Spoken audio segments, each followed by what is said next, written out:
मध्य प्रदेश के किसानों के लिए बहुत बड़ी खुशखबरी निकल कर आ रही है। मध्य प्रदेश के मुख्यमंत्री डॉक्टर मोहन यादव ने मध्य प्रदेश की सोसाइटी डिफाल्टर किसानों के लिए बहुत ही बड़ा फैसला लिया है।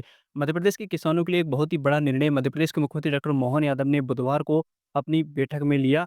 इस दौरान किसानों को खुशखबरी देते हुए हमारे मध्य प्रदेश के सहकारिता मंत्री विश्वास सारंग और मुख्यमंत्री मोहन यादव ने किसानों के लिए एक बहुत ही बड़ा फैसला लिया है। एमपी के सोसाइटी डिफाल्टर किसानों के लिए मध्य प्रदेश सरकार जल्द ही ओटीएस यानी कि वन टाइम सेटलमेंट योजना लेकर आ रही है, जिससे 20 लाख से अधिक किसानों को सीधे तौर पर लाभ होने वाला है। आगे इस वीडियो में हम आपको वन टाइम सेटलमेंट स्कीम क्या है, इसके बारे में पूरी जानकारी देने वाले हैं, तो वीडियो को अंत तक जरूर देखिएगा। मध्य प्रदेश के ऐसे किसान जो 2018 में कर्ज माफी के चक्कर में डिफॉल्टर घोषित हो चुके थे, सोसाइटी का ऋण उन लोगों से नहीं भरा पाया था, जिसके कारण इन रेगुलर किसान हो चुके थे और अब वर्तमान में खाद बीज इत्यादि के लिए उन्हें बाजार पर निर्भर रहना पड़ता है। तो ऐसे सभी किसानों को वापस से रेगुलर करने और उनकी आर्थिक स्थिति को सुधारने के उद्देश्य से मध्य प्रदेश सरकार ने एक बड़ा निर्णय लिया है। बुधवार को सहकारिता समिति की बैठक में मुख्यमंत्री मोहन यादव और सहकारिता मंत्री विश्वास सारंग ने किसानों के लिए ओटीएस स्कीम शुरू करने का फैसला किया है। जल्द ही मध्य प्रदेश में one time settlement scheme defaulter किसानों के लिए लागू की जाएगी। वर्ष 2026 की शुरुआत के साथ ही इस योजना को लागू करने का यहाँ पर मध्य प्रदेश सरकार प्लान बना रही है। मध्य प्रदेश के बीजेपी के ऑफिशियल ट्विटर हैंडल पर भी इस खबर को प्रकाशित किया गया है, पोस्ट किया गया है। हमारे लिए सबसे महत्वपूर्ण विषय किसान हित है। जो किसान किसी कारणवश डिफॉल्टर की सूची में शामिल हो गए हैं, उन्हें जल्द से जल्द लाभ दिलाने की दिशा में हम तेजी से काम कर रहे हैं। प्रदेश सरकार में कैबिनेट मंत्री विश्वास सारंग जी ने एक वीडियो भी जारी किया है। आगे हम वीडियो आपको बताने वाले हैं कि मुख्यमंत्री के निर्णय के साथ ही विश्वास सारंग जी ने क्या जानकारी दी है इस वन टाइम ओटीएस स्कीम के बारे में। चलिए थोड़ा सा जान लेते हैं कि वन टाइम स्कीम जो है, ओटीएस स्कीम क्या होने वाली है। तो विश्वास सारंग ने बताया कि सहकारी बैंकों से ऋण ना ले पाने वाले डिफॉल्टर किसानों के लिए सरकार वन टाइम सेटलमेंट ओटीएस योजना लाने पर विचार कर रही है, ताकि उन्हें फिर से सहकारी तंत्र से जोड़ा जा सके। उन्होंने कांग्रेस सरकार के समय घोटालों का आरोप लगाते हुए कहा कि उस समय की अनियमितताओं का दुष्प्रभाव किसानों पर पड़ रहा था, लेकिन बीजेपी सरकार ऐसी परिस्थितियों को रोकने के लिए पारदर्शी व्यवस्था लागू कर रही है। दोस्तों, वन टाइम सेटलमेंट स्कीम जैसे ही लागू होती है तो 20 लाख से अधिक किसानों को इसका सीधा लाभ मिलने वाला है। मध्य प्रदेश में वर्ष 2018 में आपको पता होगा, कांग्रेस की सरकार और मुख्यमंत्री कमलनाथ के कारण कर्ज माफी योजना के कारण बहुत सारे किसान डिफॉल्टर घोषित हो चुके थे।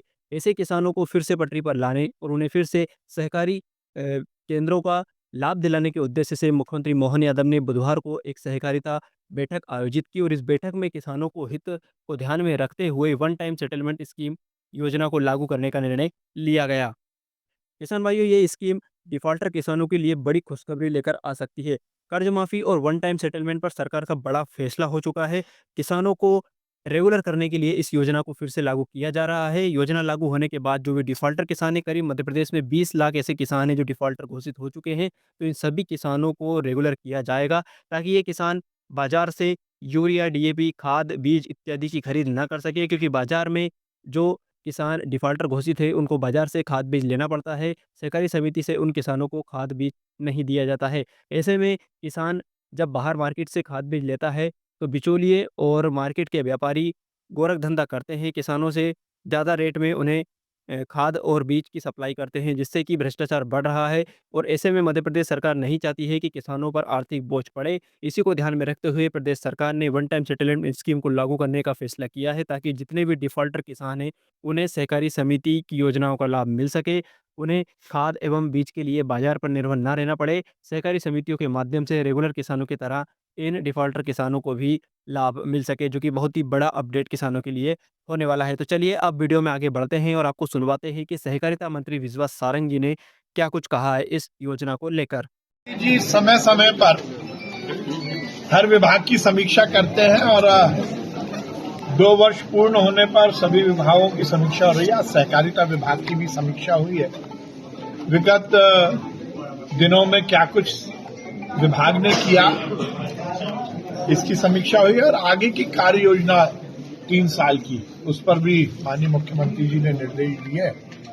और जैसा पहले माननीय मुख्यमंत्री जी ने निर्देश दिया था, उस पर हम पूरी तरह काम कर रहे हैं। और सबसे महत्वपूर्ण है कि वो किसान जो कि डिफॉल्टर की श्रेणी में आए हैं, जिनको ऋण सहकारी बैंक से उपलब्ध नहीं हो पाता, उन सबको डिफॉल्टर की लिस्ट से निकालकर रेगुलर किसान की लिस्ट में डालने के लिए हम जल्द से जल्द एक हमारी ओटीएस की एक बहुत ही अच्छी योजना लेके आने वाले हैं माननीय मुख्यमंत्री जी के निर्देशानुसार। और उसके साथ ही विगत दिनों हमने देखा पहले सालों में कि गबन और घोटाले को लेकर बहुत सारे मामले आए, पर सही मायने में पुरानी सरकारों में जो कांग्रेस की सरकारें थी उसमें ये गबन और घोटाले करता तो कोई कर्मचारी था, पर उसका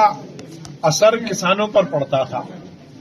तो वो सब को लेकर कि किसानों पर उसका विपरीत असर ना पड़े, उसके लिए भी हम जल्द से जल्द योजना ला रहे हैं। सहकारी आंदोलन मजबूत हो। विगत दिनों जीआईएस के माध्यम से जो CPPP कॉन्सेप्ट पर हमने काम किया था वो जमीन पर उतरा है और बहुत तेज गति से उसमें इन्वेस्टमेंट आया है सहकारी क्षेत्र में। माननीय मुख्यमंत्री को आज हमने बताया, मुख्यमंत्री जी ने उसकी प्रशंसा की है। पारदर्शिता को लेकर कंप्यूटराइजेशन नीचे तक हो, ये हमने किया, पर पैक्स जिसमें कि आगे आने वाले दिनों में पूरा ट्रांजैक्शन ऑनलाइन हो, इस पर हम काम कर रहे हैं। और हमें ये बताते हुए प्रसन्नता है, जिसकी माननीय मुख्यमंत्री जी ने आज प्रशंसा की है, कि मध्य प्रदेश में हमने सभी सोसाइटी का ऑनलाइन ऑडिट किया है। देश में हम अकेले राज्य हैं जिसने 100% ऑडिट किया है।